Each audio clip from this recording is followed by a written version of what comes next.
Les gars, on se retrouve pour la dernière partie du match Rhino, la partie 3.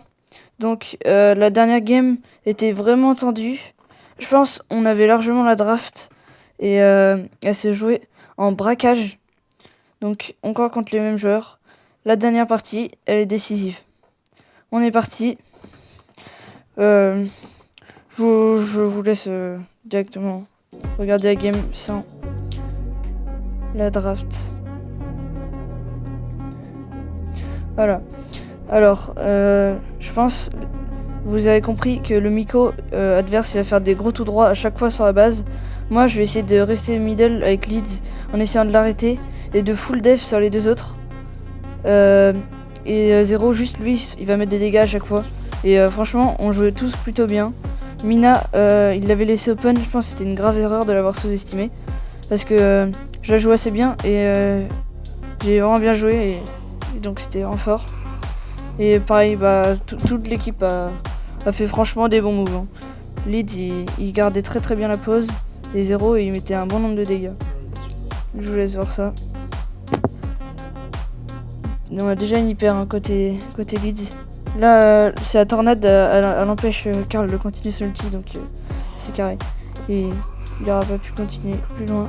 Et on a une bonne hypercharge aussi, qui est un peu dangereuse.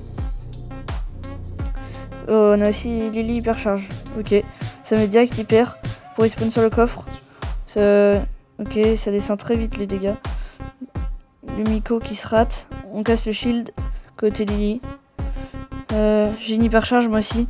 Alors là dans la voc ils m'ont dit vas-y mets ton hypercharge sur le coffre. Du coup c'est ce que je vais faire. Je descends 14%. Je mets la bulle de protection. Hop.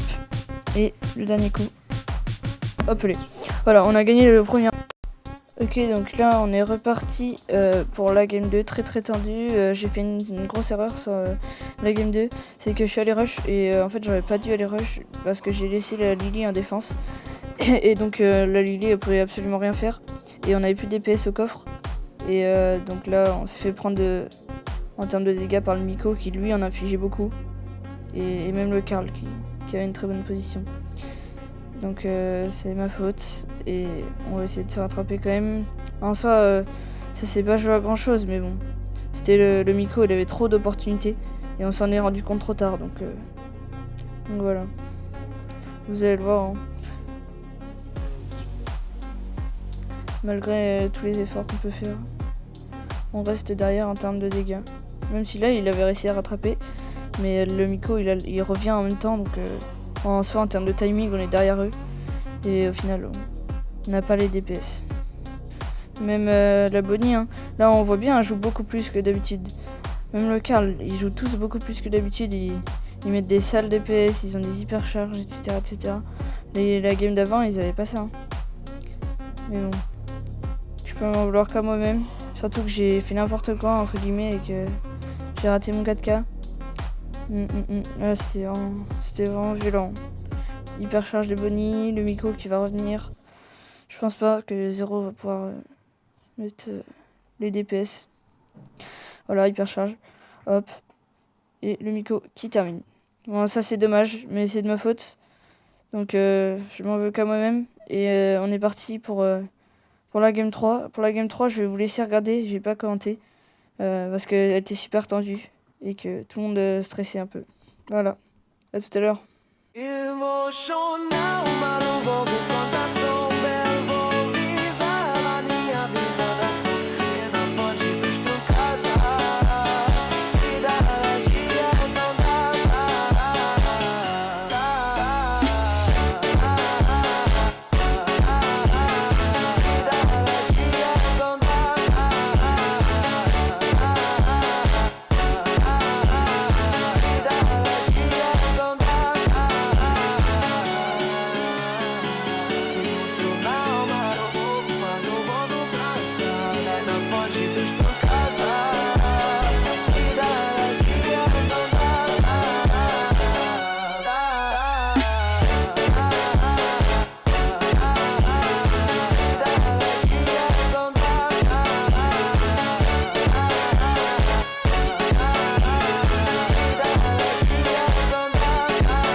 Et voilà les gars, victoire de la Team eSport au GP. Donc là on passe au round suivant dans la prochaine vidéo, donc ce sera plus les mêmes adversaires, ils seront encore plus forts.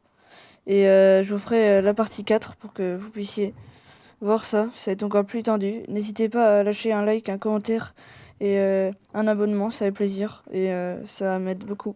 Merci, bonne journée.